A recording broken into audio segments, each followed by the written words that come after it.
Today we have Dr. Xia from University of Nebraska Lincoln, and he'll be sharing some of his experiences about quantitative research in educational leadership. He's been teaching quantitative research for many, many years. In our conversation, he shared a lot of experience that could be shared with our students and the new researchers in our field. So today I invited him to share his experience with us. First, Jiangang, do you mind briefly introduce yourself and can you share your journey into the quantitative research in educational leadership field? Certainly. First of all, thank you for the invitation, for the opportunity to share my expertise, my experience. So my name is Jiangang Xia. I'm associate professor at the University of Nebraska Lincoln. My research areas are mainly about school leadership, leadership development, leadership process, leadership distribution, and those effects. My research approach is mainly quantitative, using large scale national or international data. The reason I choose to conduct quantitative research, I think one major reason is I don't feel confidence in qualitative research. Other reason is I received a lot of training in quantitative method.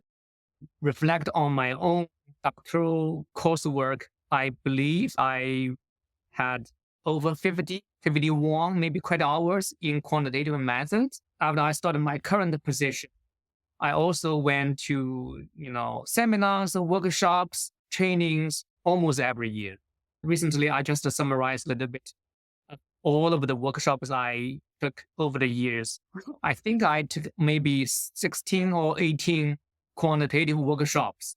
It's about 2 workshops every year. Because pandemic, I paused going to the in-person workshops, but still I participated some online trainings as well.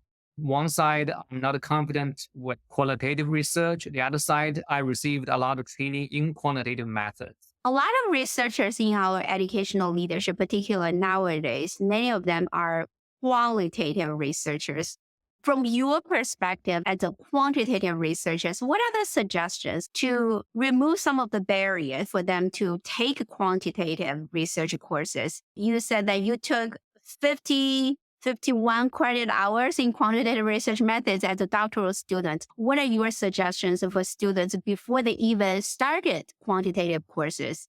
For a lot of leadership programs, their students are required maybe only to take 2 or 3 quantitative Yes. math. If my advisee, he or she wants to be a future researcher, a professor, I usually ask them to go to other departments to take additional quantitative methods courses because very likely my own program only require 2 quantitative courses, which is not enough. A few of my advisors, they went to department psychology, sociology, educational psychology. They went to those departments to take additional quantitative courses.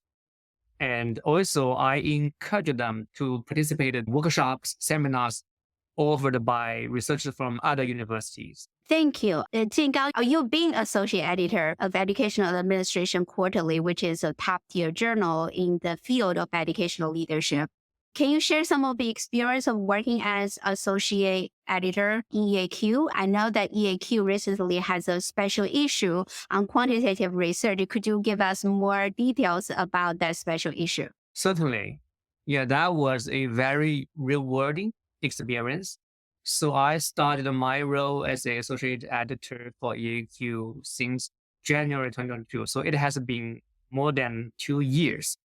And my job was mainly to find quantitative reviewers for those quantitative manuscripts. Very often, I noticed one issue with those quantitative manuscripts because typically they rely heavily on reporting and interpreting p-values and make dichotomous decisions. That's the issue I noticed. It's time consuming. Every time as an associate editor, I have to make additional comments asking the authors, hey, why not you follow the most recent recommendation to report effective size and confidence interval, right? I try to help them to further improve their manuscripts. So that is kind of time consuming. So I talked to the editor. We had a great discussion during last year's UCA convention, and we both agreed that maybe it's a good idea to have a special issue to call the attention, and even we call it a paradigm shift to a new thinking, which is called estimation thinking. So that special issue will have a theme focused on estimation thinking. Jiangang, do you mind sharing or give us a more detailed explanation what estimation thinking is? Certainly. So here I have a few slides, and in this slide, we can see estimation thinking in quantitative research. It actually represents a shift away from dichotomous hypothesis testing approaches towards a more nuanced understanding of the data through estimation and uncertainty quantification. The traditional way of doing quantitative research is mainly reporting or relying on the null hypothesis significance testing, or NHST. The new thinking, which is called estimation thinking, prioritizes the magnitude of the effect. Usually we ask a question like, to what extent or how large is the effect? So we want people to report effect size. At the same time, we want to emphasize the precision and the certainty of the estimated effect. To that extent, we want people to report confidence interval. Further, we also want people to emphasize the practical significance of the findings, not just statistical significance. So that is the thinking or the concept of estimation. Could you give us an example of the magnitude, precision, uncertainty, and how they can be interpreted from the perspective of practical significance? Certainly. So the traditional way of reporting quantitative results, most of the researchers, they already emphasized the first part of the recommendation, which is the magnitude of the effect. Many quantitative studies, they already reported effect size. For example, when they compare two groups, reporting t-test or ANOVA, or even just a general regression, they have no issue to report effect size. They even labeled the effect size as like small, medium, large. However, the majority of the quantitative studies, they forgot about the second half of the recommendation, which is about precision or uncertainty of the estimated effects. Very rarely we see a few studies reported. The precision is very, very important in that the estimate effects are based on a sample. And we want to use the sample data to make a conclusion, or we want to generalize to the population. Using the sample to estimate the population, it naturally has something about uncertainty. We don't know the population at all. We only know the sample.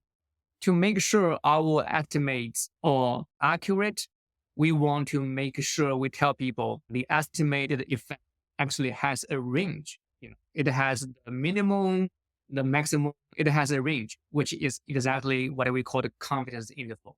But that is something is missing from the majority of the published journal articles. Hope that makes sense. Yes. Is this missing part in a lot of quantitative published research in our field? One of the reasons that quantitative research findings are not practical in school system.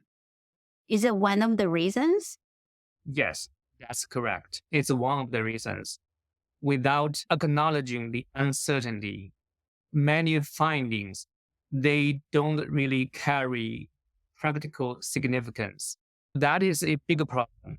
Let me use grant application as an example.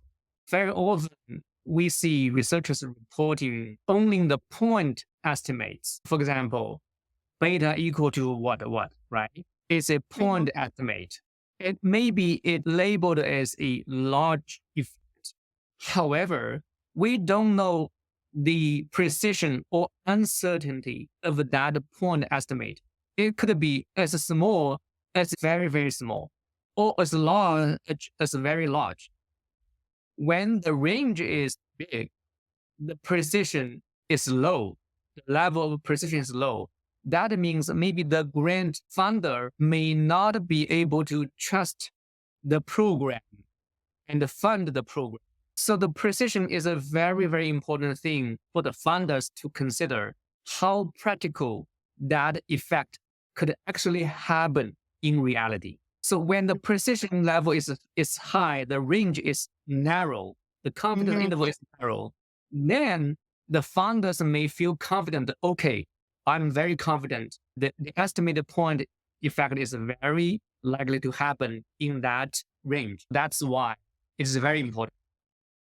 So for funding agency, they can say that if we promote or scale up this practice, if we have the evidence of the precision and the low uncertainty, then we know that our effort or our investment in promoting this practice will make an influence on the outcome variable. Exactly. Is that right? Okay. Yes. Does it mean that for this special issue in EAQ as associate editor, you are looking for researchers specifically reporting results on the magnitude of the effect, the precision, and uncertainty? Yes. Yes. If the potential contributors, they want to submit their manuscripts to the special issue, they can certainly think about maybe some applications of the quantum methods in their own field. We are specifically looking for the applications of the methodology that aligns with the two criteria. We want them to report magnitude and at the same time precision of the estimation. Well, that sounds great. Could you tell us about the timeline of the special issue and when will the readers begin to read the articles published in that special issue? Certainly. So the April issue of EAQ will publish the call for papers. In that call for papers, we anticipate the submission will be over between April and September. However, the review process will start early. We don't want to wait until the submission window closes. So the review will start in July. As long as we see submission coming in, we can start in July to assign reviewers. We anticipated to finish the review and revision maybe by December.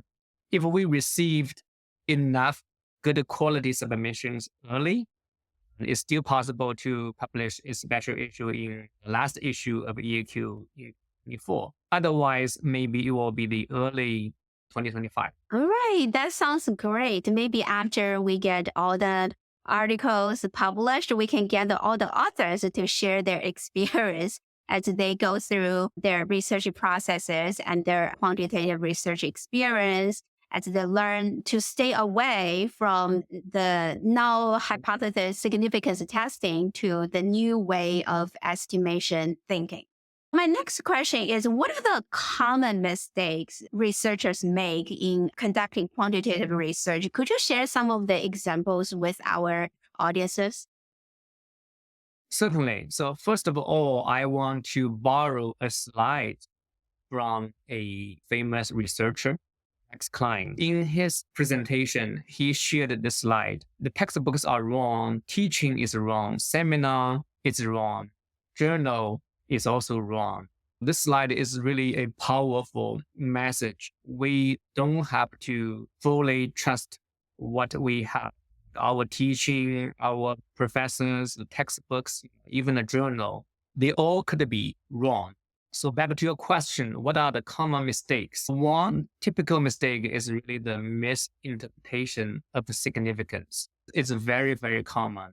And then we talked about it earlier, but let's just take a look at this one. The traditional way of dichotomous thinking leads to the simplistic categorization of the results as either black or white, significant or non-significant, by looking at the p-value and comparing it to 0.05 cutoff threshold. This kind of a practice overlooks the fact, actually p-value is a continuum. And the difference between a p-value of 0.049 and a 0.051 is very small. It doesn't mean a lot of difference, but people tend to see they are different. That's one major issue. The second major issue is the oversimplification of a complex phenomena. As we all know, educational leadership involves very complex, multifaceted phenomena. However, by relying on the 9 hypothesis significance testing and p-values, the decision-making could be a binary outcomes, right? So that is the other thing about the issue, the dichotomous thinking. The third issue is the inflation of type 1 and type 2 errors. This is a very problematic. Many journals tend to accept manuscripts that report significant p-values. Some researchers could manipulate their own data to meet the criteria. They could delete some data. It's called cherry picking, right? They cherry picking some good data and use those data to achieve the significant level. This is also called p-hacking. The next problem is called reduction in replicability and reliability. That is the same thing when we focus on p-value smaller than 0.05 as a marker that cause a lot of problem in replication crisis in social science. I will not talk too much details, but that's a very significant issue here. The last one, which is also the one I want to highlight, is the neglect of effect size and confidence interval.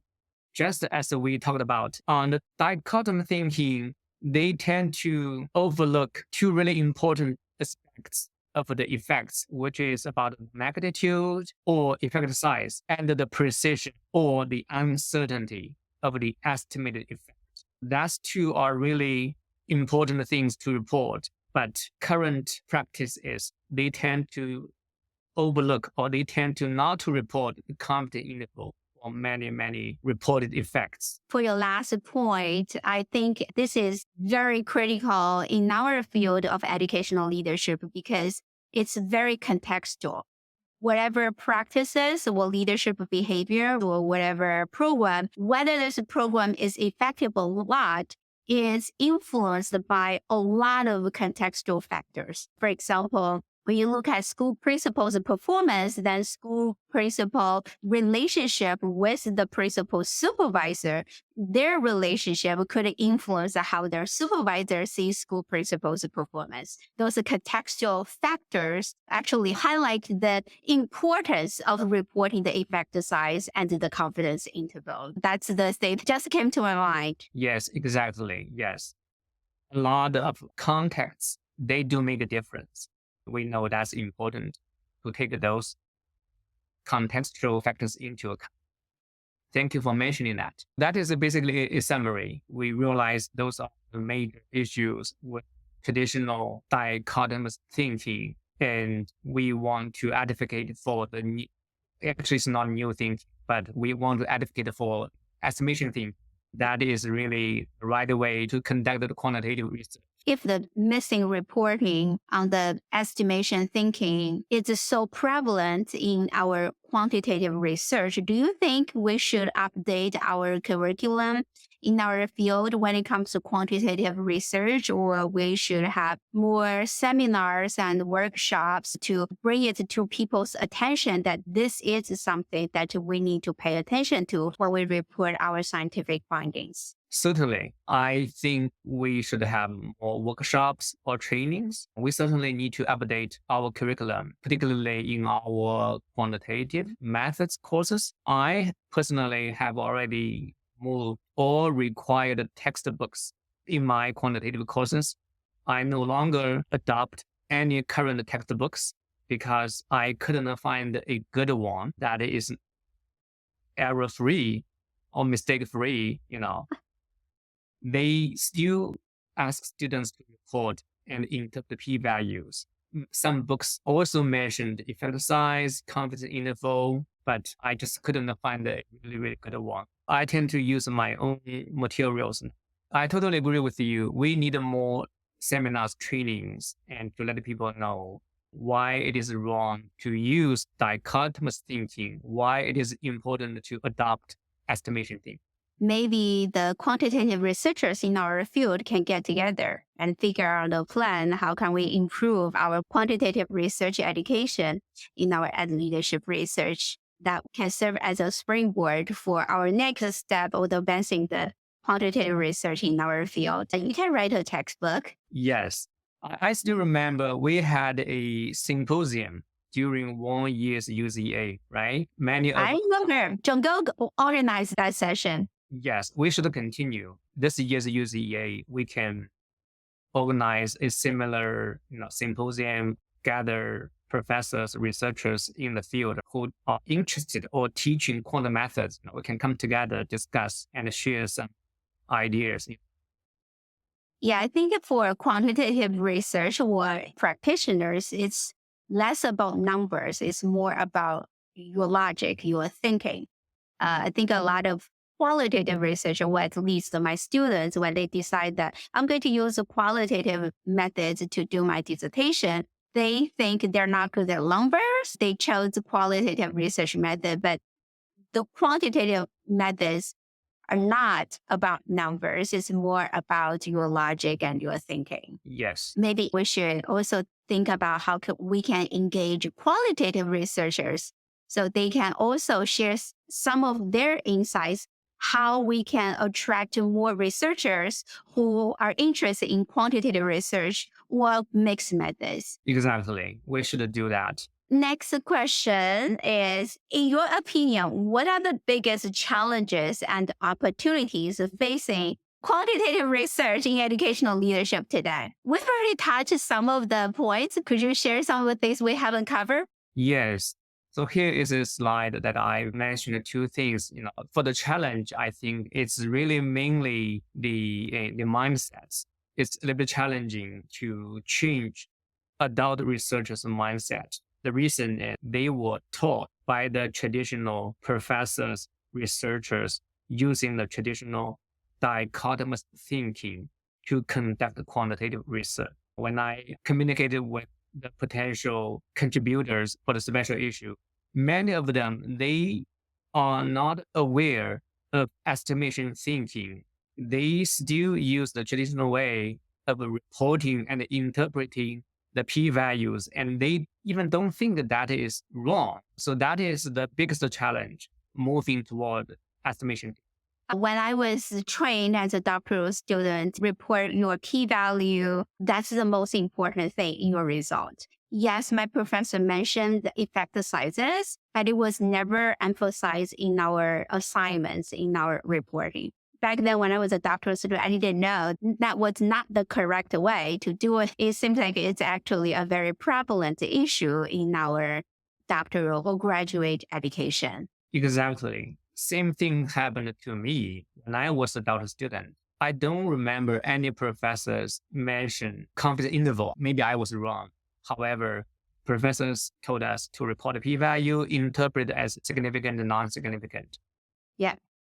In 2019, that is the year I kind of rediscovered estimation thinking through reading. So that is something was so shocking at that time in 2019. I always remember the year 2019 when I first time read the problem of null hypothesis significance testing, why it is wrong, what is the right way to do the quant research. It was so shocking. Once I realized, I just decided to change my own practice, including my teaching, my research, and also editorial services. All have been changed since 2019.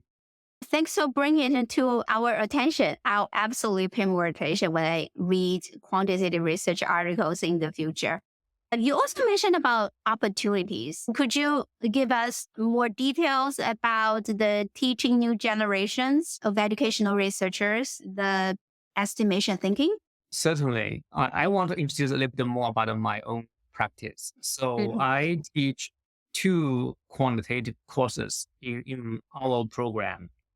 We teach our doctoral students foundational statistics and also the advanced quantum method. In my 2 courses, I adopted estimation thinking. My students, they learned why it is wrong to enter p-values as binary, and they understand why it is important to report effect size and also confidence interval. Students in our program, they will become the new generation of educational researchers. That is what I am doing. I strongly recommend and also encourage other institutions, quantitative instructors, teaching their own students the new way at the thinking. So all of our students will become a new generation educational researchers. Thank you for doing that. As an associate editor of EAQ, what qualities are you looking for in a quantitative research paper for it to be considered for publication? Certainly. In addition to the estimation thinking in the special issue, what are other things you are looking for? To me, the current problem is really either the data-driven or methodology-driven studies. That's the problem. So what I am looking for is really some studies. They are problem-driven, and they have identified a really, really important problem, and they want to solve the problem, right? At least they try to solve the problem. That is starting point of a good study. Based on the problem, and the research also developed a really good conceptual framework that support the study and also helps to frame the study.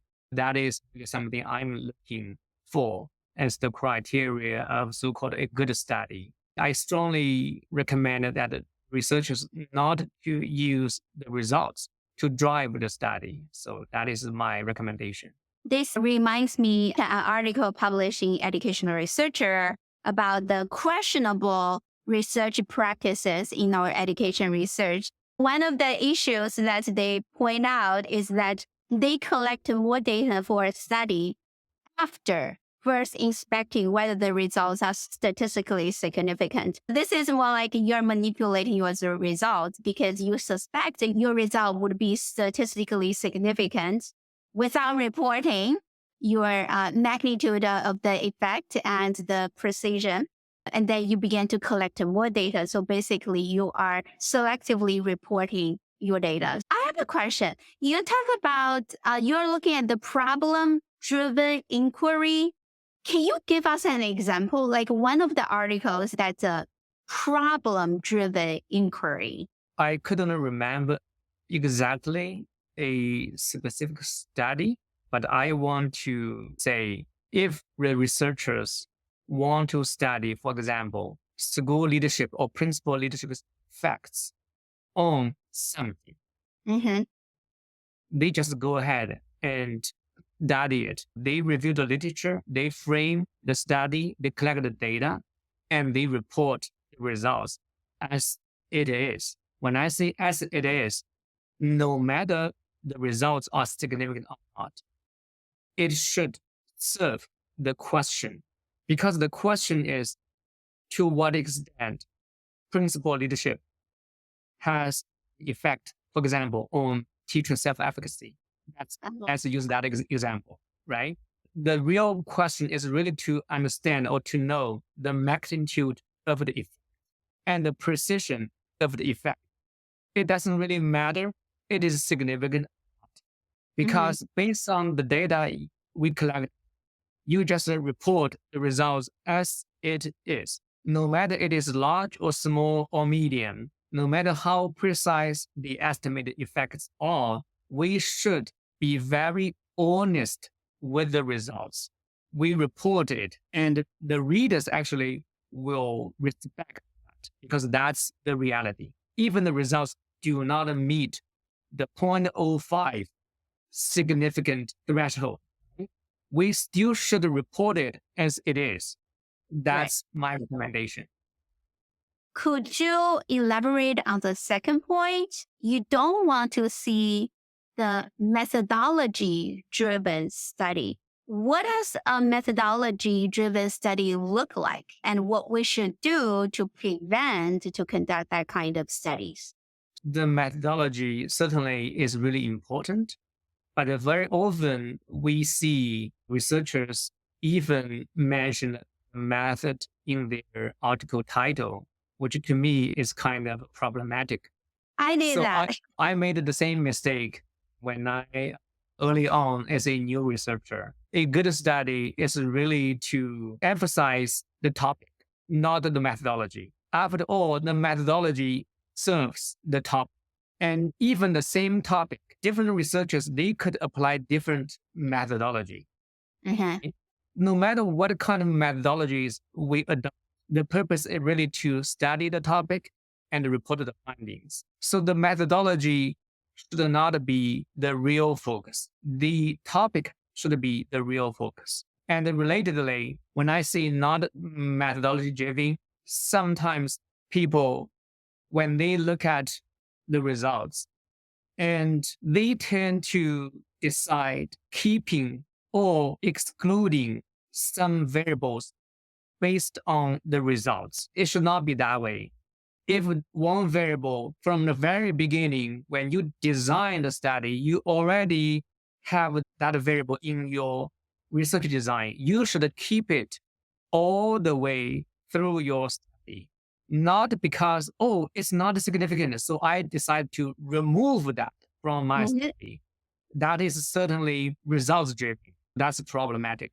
That's another questionable practices that the ER article also mentioned. You selectively choose your variables or covariates because you want a significant result. In the broad field of science, many journals are encouraging authors and researchers to pre-register their study. If that's the research questions you are asking, those are the variables you want to test, you pre-register it. It hold you accountable because if you delete your variables, you will have to explain why you deleted that variable. Is it because you are driven to get the result you want, or is it based on the necessity of methods or running a specific test? I think maybe in our field, we should encourage that pre-registered study approach too. That is totally true. We have to make our studies open to the field so people know what you are working on. And then later on, we expect to see you exactly mentioned early on, right? What you are going to Right. present. Yes, whether you are committed to your original intent or you change your data variables along the way because you want to see the result you expected. And that is not rigorous science. Yeah, you made me to think about the upside of the open science, which is usually we say black box, right? We don't know how the researchers conducted their research, right? It's a black box.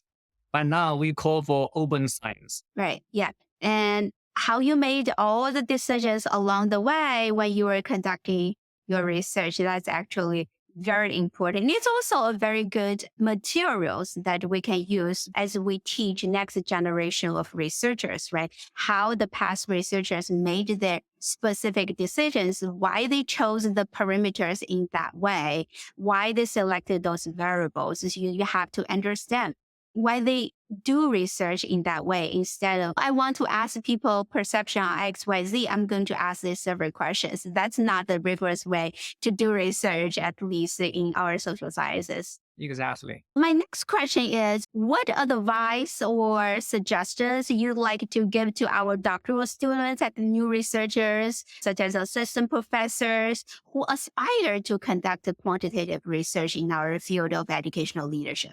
That's a good question. I do have some advices. I prepared resources. Let me talk about a few researchers, scholars, and I want to briefly introduce them to you. And maybe the new generation of doctoral students, researchers, they can just go to read those authors' publications. That could be very helpful. The first scholar is Rex Klein, and he is a professor of psychology from University of Concordia, Canada. I happened to use his textbook when I was a doctoral student, but at that time, certainly I didn't really pay attention to anything about estimation thinking until quite late in 2014. He came to my university, delivered two presentations. One is called Hello, Statistics Reform. I want to recommend this presentation to all us who are doing or learning quantitative methods. He really emphasized the problem for the traditional non-hypothesis estimation thinking, and he encouraged researchers to consider adopting estimation thinking. Particularly, he suggested using size estimation and the confidence interval rather than relying on null hypothesis. That is one great scholar. And here is a book also published by Rex Klein, and the topic is becoming a behavioral science researcher, a guide to produce research that matters. My rediscovery estimation thinking started since this book. This book was published in 2019. That is also the year we discovered it and started thinking about why it is wrong to interpret p-value that way. What is the alternative? So highly recommended this book to all of the researchers and graduate students. The next person, Jeff Cumming, a professor also in psychology from Australia. Here are two textbooks and one article. On his website, he has this sentence saying, "I hope my statistics textbooks will change the world." At the very beginning, I thought that was too ambitious, but now I fully understand it is possible. And that is also why I'm taking a new way to my teaching, research, even editorial service practices about the new thinking. The new edition of this book is called Introduction to the New Statistics. I already have this book, and I found it did such a great job introducing estimation thinking, including open science, which we just talked about, right? Mhm. And beyond. That is a very, very good book too. The third scholar I want to highlight is Jacob Cohen. I believe many of us, if not everyone, many of us may have heard his name. He is such a great scholar, and I believe he earns fellows from 3 associations, including APA, ASA, AEI, maybe. He was so great. I particularly want to recommend 2 journal articles. The first one is called Things I Have Learned So Far. That article was based on his presentation delivered to a annual conference, 1990, the APA conference. In this article, he shared 6 points. In summer 2023, I actually went to visit China, and I was invited to talk about my understanding quantitative methods. So basically, I introduced this article 4 times during my trip to China to 4 universities. And why? Because this article is so good, so important. And when we look at the year, it has been so long ago, but not many people follow his advices. Here are the 6 points he mentioned. 2 years later, he published the other article, which is very funny to see the title. Wow. Yeah. The Earth is round if we use 0.05 estimate. He mentioned after 4 decades, severe criticism, the ritual of non-hypothesis significant testing still persists. I just can't believe that's how many years ago? 30 years ago. And that's 30 years ago. So 30 years plus 4 decades. That's 70 years past, right? Oh, So, right. Okay. yes. It So was that's really 30 years ago. 1994. Yes. So think about it now, 30 years, another 3 decades. So in total, 7 decades passed. We are still facing challenges. Let me show you an article published by Nature, which we all believe is a very top tier journal, right? In 2019, the Nature published an article called Scientists Rise Against Statistical Significance. Mhm. In that article, the authors mentioned what is going on right now because researchers, scientists, they believe it's time to stop using the term statistically significant entirely. We even should not to use any variants of the term, including statistically significantly different, non-significant, so all these should be banned. That is something I want to call researchers' attention. In 2019, the American Statistician special issue focused on moving to a world beyond points smaller than 0.05. That is a very, very important issue that I always go to read. In that special issue, they mentioned a few suggestions. So I think we can use this to guide our new generation and junior scholars. Here are some bullet points, but I really highly recommend here. We should accept uncertainty and we should be thoughtful. We should be open, be modest. Further, we should make some change to editorial practices and even our teaching practice, research practices. But at the same time, I admit it is going to take work. It is going to take time. I think we should make the change now, not later. So That's it. starting now, I should stop using the phrase statistically significant. Exactly. Yeah. Do not, you see here, don't use that. Don't say significant or non-significant. Don't use 0.05. We should really abandon null hypothesis significance testing and also dichotomous thinking. We should adopt estimation thinking, asking questions like to what extent or how large is the effect? Not is there effect, but to ask how large is it? And report effect size along with their confidence intervals. I also want to mention, meta-analysis is well aligned with estimation thinking. So meta-analysis is the right research approach. The other thing I didn't mention it here is Bayesian methods. So Bayesian method is also well aligned with estimation thinking because they emphasize the uncertainty. And also we talked about open science, right? A responsible researcher should really be honest and follow the initial research design to conduct the research process to the end, not to cherry picking, p-hacking, manipulating the data. That's something we should avoid. I'm just thinking from a researcher's perspective. It seems like in the past, quantitative researchers are rewarded for simply reporting statistically significant results because it get them attention and they got a lot of publications out. There was a book about science fiction. It talked about a lot of problems in conducting science. The journal editors, actually, they are not incentivized to publish non-significant results because what would be the point for readers to read your result is not statistically significant. Why am I reading this article? Right? Yeah, that's a good question. But also, to me, I wish to be honest with what we found. If the data has already been collected and if the results are not significant, it is still very important to just report what the research found. The results don't have to be significant to me. They don't have to.